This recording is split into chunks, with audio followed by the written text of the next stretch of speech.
Pemirsa, jelang penyelenggaraan KTT ASEAN ke-42 di Labuan Bajo, Indonesia memastikan sejumlah agenda prioritas dalam menjalani perannya sebagai keketuaan ASEAN tahun 2023.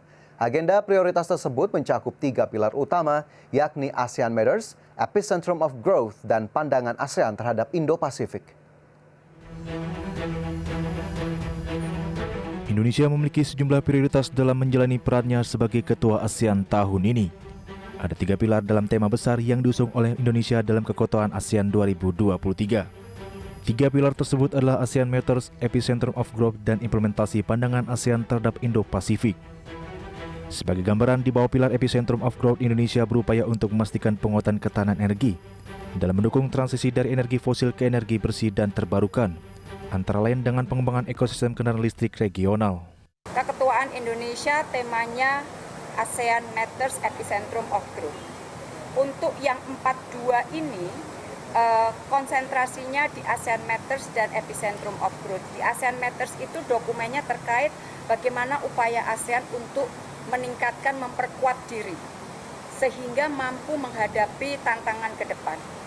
Epicentrum of Growth terkait dengan resiliensi ekonomi ASEAN. Maka di situ ada pembentukan atau pengembangan ekosistem untuk EV, kemudian ada penggunaan transaksi dengan menggunakan local currency dan sebagainya. Lebih lanjut, dalam konferensi persnya, Menteri Luar Negeri Retno Marsudi mengatakan bahwa KTT ke-42 ASEAN di Labuan Bajo, NTT akan mengesahkan beberapa kesepakatan, salah satunya tentang pengembangan ekosistem kendaraan listrik. Dari Jakarta, Tim Liputan IDX Juno. Ya, pemirsa, pemerintah menyebut KTT ke-42 ASEAN berupaya lebih keras dalam memperkuat posisi ASEAN sebagai pusat pertumbuhan atau Epicentrum of Growth.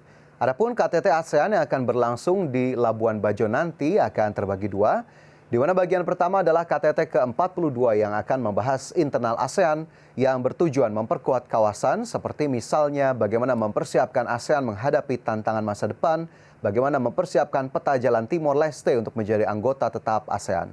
Kemudian selanjutnya adalah KTT anggota ASEAN bersama non-anggota yang akan diikuti atau melibatkan sejumlah negara-negara mitra seperti Amerika Serikat, Australia, China, dan negara mitra lainnya. Ya, KTT ASEAN 2023 pemirsa diyakini dapat menjadi jangkar stabilitas dan pertumbuhan berkelanjutan. Indonesia sendiri bertekad mengarahkan kerjasama ASEAN tahun 2023 untuk melanjutkan dan memperkuat relevansi ASEAN dalam respon tantangan kawasan dan global. Dan sebagai salah satu negara pendiri dan negara terbesar di ASEAN, banyak pihak berharap Indonesia akan dapat memfasilitasi berbagai terobosan dan inovasi sebagai solusi dalam mengatasi tantangan dan permasalahan dunia yang juga dihadapi oleh kawasan ASEAN. Sementara itu, sebagaimana kita ketahui, keketuaan Indonesia untuk ASEAN di tahun 2023 memiliki tantangan dan permasalahan internasional yang cukup kompleks, baik dari segi geopolitik maupun segi ekonomi. Berbagai tantangan tersebut berpotensi untuk mengancam stabilitas kawasan, melemahkan sentralitas, dan mengancam relevansi ASEAN sebagai aktor yang berperan dalam membentuk tatanan di kawasan Asia Tenggara dan Indo-Pasifik. Namun justru disitulah peran Indonesia sebagai keketuaan ASEAN diuji di tengah berbagai tantangan yang ada. Sementara itu pemirsa, dalam pelaksanaan KTT ASEAN nanti, Indonesia memastikan komitmennya dalam hal transisi energi baru dan terbarukan. Komitmen tersebut bahkan tergambar dari upaya Indonesia yang telah menyediakan ratusan unit mobil listrik untuk operasional selama pelaksanaan KTT pekan depan. Dan langsung saja kita simak informasinya berikut ini. Sebanyak 245 kendaraan listrik sudah tiba di wilayah Labuan Bajo, Manggarai Barat, Nusa Tenggara Timur untuk digunakan sebagai kendaraan operasional selama gelaran KTT ASEAN 2023 pada 9 hingga 11 Mei 2023 mendatang. Mobil berbasis listrik yang mencakup Toyota BZ4X, Hyundai Ioniq 5, Wuling REV, sampai dengan BMW iX tersebut dikirim oleh Pelindo melalui terminal multipurpose. Saat ini ratusan kendaraan sudah terparkir di pelataran parkir kantor Bupati Manggarai Barat. Sebelumnya, Sekretaris Kementerian Sekretariat Negara Setia Utama menyebut penggunaan kendaraan listrik pada perhelatan KTT ASEAN 2023 sebagai bentuk komitmen pemerintah Indonesia untuk mewujudkan penggunaan energi baru dan terbarukan. General Manager Pelindo Cabang Labuan Bajo Dimas Yuliono menjelaskan, Terminal Multipurpose Labuan Bajo sangat sibuk sepekan terakhir dengan penerimaan fasilitas KTT ASEAN 2023, termasuk distribusi mobil listrik. Adapun KTT ASEAN 2023 yang digelar di Labuan Bajo pada 9 hingga 11 Mei mendatang akan dihadiri para petinggi negara-negara anggota ASEAN. Para pimpinan ASEAN nantinya akan memakai mobil listrik yang sudah disediakan untuk operasional. Dari Jakarta, Tim Liputan IDX Channel.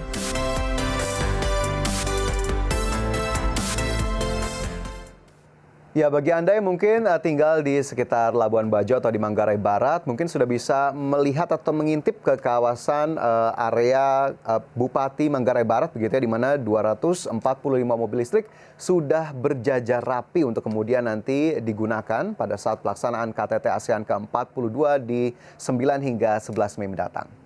Ya, pemirsa, di bawah pilar Epicentrum of Growth, Indonesia berupaya untuk memastikan penguatan ketahanan energi dalam mendukung transisi dari energi fosil ke energi bersih dan terbarukan. Antara lain dengan mengembangkan ekosistem kendaraan listrik regional. Bahkan KTT ke-42 ASEAN disebut akan mengesahkan kesepakatan mengenai pengembangan ekosistem kendaraan listrik. Tentu ini diharapkan bisa menjadi langkah awal dalam penciptaan standar kendaraan listrik di kawasan ASEAN. Ya, isu transisi energi kembali menjadi isu yang akan dibicarakan selama kepemimpinan Indonesia di ASEAN. Dengan komitmen ini, Indonesia juga harus mengakselerasi proses transisi energinya. Keberhasilan transisi energi Indonesia dalam melakukan transisi dapat mempengaruhi status transisi energi di ASEAN. Direktur Eksekutif Institute for Essential Services Reform, Fabi Tumiwa, mengatakan bahwa Indonesia memiliki sejumlah instrumen kebijakan yang dapat dijadikan modal untuk komitmen transisi energi. Meski memiliki catatan baik pada tingkat policy setting, namun dalam hal pengembangan dan penambahan kapasitas terpasang energi terbarukan, Indonesia disebut tertinggal cukup jauh dengan negara ASEAN lain seperti Vietnam dan Filipina. Salah satu penyebab Indonesia belum optimal dalam mengembangkan transisi energi adalah anggapan bahwa batu bara menghasilkan listrik yang murah dan energi terbarukan disebut cenderung mahal. Padahal dengan potensi sumber daya energi terbarukan yang melimpah, Indonesia bisa memainkan peran lebih besar dalam transisi energi di tingkat regional, sehingga Indonesia bisa menjadi benchmark transisi energi di kawasan Asia Tenggara. Ya, selain transisi energi bersih, pemirsa, stabilitas keuangan kawasan juga menjadi salah satu bahasan utama dalam KTT ASEAN nanti. Bahkan KTT ASEAN akan dioptimalkan oleh Indonesia untuk mendorong upaya penguatan penggunaan mata uang lokal di kawasan. Dan untuk lebih jelas, kita simak informasinya berikut ini. Indonesia sebagai Ketua ASEAN tahun 2023 berencana untuk mendorong rencana perluasan pemakaian mata uang lokal di kawasan dalam gelaran konferensi tingkat tinggi ASEAN. Kepala Pusat Kebijakan Regional dan Bilateral Badan Kebijakan Fiskal Kementerian Keuangan, Nela Sri Hedriyanti, mengatakan penguatan kerjasama dilakukan untuk mengurangi ketergantungan terhadap mata uang asing, utamanya dolar Amerika Serikat. Bank Sentral, Gubernur Bank Sentral dan Menteri Keuangan sepakat untuk memperkuat penggunaan mata uang lokal di kawasan dan mengurangi ketergantungan kita kepada mata uang internasional dalam hal ini ya, terutama dolar, guna menghindari dampak luas krisis ini. Jadi kita mendorong negara-negara ASEAN untuk memakai mata uang lokalnya dalam transaksi cross border ya. Jadi Indonesia juga melakukan pendekatan kepada beberapa negara ASEAN yang disebut dengan local currency settlement dengan 3 negara, dalam hal ini Malaysia dan Thailand. Penguatan pemanfaatan mata uang lokal akan dilakukan melalui kerjasama secara bilateral antara negara ASEAN yang disebut dengan local currency settlement. Lewat kerangka kerjasama tersebut, BKF Kementerian Keuangan memastikan ASEAN belum akan membentuk sebuah mata uang tunggal dalam kawasan, seperti halnya yang dilakukan Uni Eropa dengan menggunakan euro.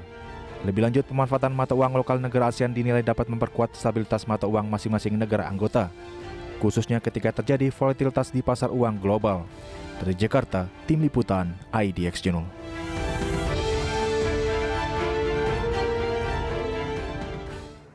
Ya, pemirsa, pemanfaatan mata uang lokal negara ASEAN dinilai dapat memperkuat stabilitas mata uang masing-masing negara anggota ASEAN, khususnya ketika terjadi volatilitas di pasar uang global. Dalam rangka merealisasikan penguatan kerjasama lokal Guarantee Settlement, ASEAN akan membentuk gugus tugas untuk merumuskan proses transisi penggunaan mata uang lokal negara ASEAN dalam transaksi keuangan di kawasan Asia Tenggara. Penggunaan mata uang lokal negara ASEAN diharapkan juga akan membuat keragaman di dalam komposisi cadangan devisa. Ini akan memberikan perlindungan tambahan pada negara-negara anggota ASEAN terhadap risiko volatilitas mata uang dan menambah kekuatan ekonomi kawasan. Sementara itu, para Menteri Keuangan dan Gubernur Bank Sentral negara anggota ASEAN Plus 3 telah sepakat untuk memperkuat kerjasama keuangan regional, salah satunya terkait transaksi mata uang lokal. Gubernur Bank Indonesia Peri Warjio bahkan menyatakan ketergantungan yang besar pada mata uang dominan tertentu untuk perdagangan internasional dan penyelesaian investasi dapat meningkatkan kerentanan dan meningkatkan risiko stabilitas keuangan. Oleh karena itu, ASEAN perlu berinovasi untuk dapat menjaga stabilitas di tengah inflasi yang masih tinggi, kondisi likuiditas yang lebih ketat, ruang kebijakan yang lebih sempit, dan pengaruh kuat dolar Amerika Serikat. Oleh karena itu, upaya untuk meningkatkan kerjasama di antara negara-negara ASEAN dalam mempromosikan penggunaan mata uang lokal harus terus digalakan demi terjaganya stabilitas keuangan di kawasan. Dan tentunya pemirsa, selain agenda-agenda tadi, semua agenda prioritas yang akan dibahas dalam KTT ASEAN, kita harapkan akan menghasilkan sesuatu yang konkret yang bisa membawa manfaat lebih bagi seluruh anggota ASEAN, khususnya Indonesia, yang berperan sebagai keketuaan ASEAN di tahun 2023. Dan pemirsa, kita cukupkan informasi di segmen ini. IDX Precision Closing akan segera kembali dengan informasi lainnya. Tetaplah bersama kami.